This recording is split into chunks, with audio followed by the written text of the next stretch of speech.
讲到最近呢，这网络顶头呢有一段 AI 做出来影片，是一个查某学生讲家己是建中的，佮画量化统一。事实上，大家拢知影，这建中一直拢是查甫高中生尔。就专家提醒讲呢，这中国手段会对一寡较容易接触的这个文化、旅游、美食等等的方式来甲民众洗脑，对台湾进行统战或者是认知作战。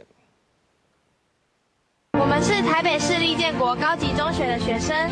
台湾是中国的，我们都是一家人。这几个唔知影穿倒一间制服的查某学生，锁定影片内底讲因是建中的，甚至大声话希望两化统一。这段猥亵风书流出来的 AI 形成影像，在各大平台流传。虽然真明显连查甫学校都唔知影，毛民众认为一看就知影是假。不过嘛是烦恼有人会去互骗去。陆委会副主委刘文杰表示，小红书内底有各种错误假的信息，会去有政府封锁，绝对有原因。这个应该是 AI 吧，背景的那种感觉没有很合，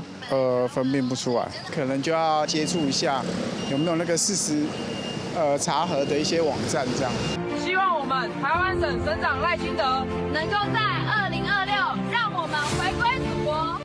即马各种 AI 形成的影片愈来愈多，有的模拟台湾的腔口，甚至愈来愈自然。根据媒体分析机构 NewsGuard 因详细的研究显示，就连 AI 系统本身，恐惊嘛真学辨识这的影片敢是伪造的。团队以 Sora AI 做影片，加做测试的素材，甲浮水印抬掉了后，用3种较常用的开讲机器人来判断。其中 Grok 有要95%的影片无法度辨识 ，ChatGPT 的错误率嘛有到92.5%，专门来表现相对有较好，不过也是有78%是唔对的。专家提醒，中国的手路为民众较会接受的文化、旅游、食食等等的信息，到后来可能透过演算法闪开平台的主动，对台湾进行统战或者是认知的作战。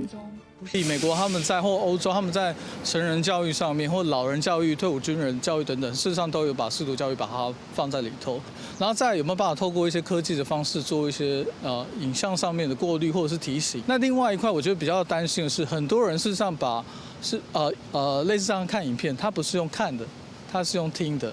国家资通安全研究院讲，民众会当注意 AI 形成的标注，用图来找图，也有影片情景合理性这3种方式初步来检查。不过专家认为讲，除了影像，伪造声音要安怎来防范，恐惊是受落来爱辨认的考验。记者综合报道。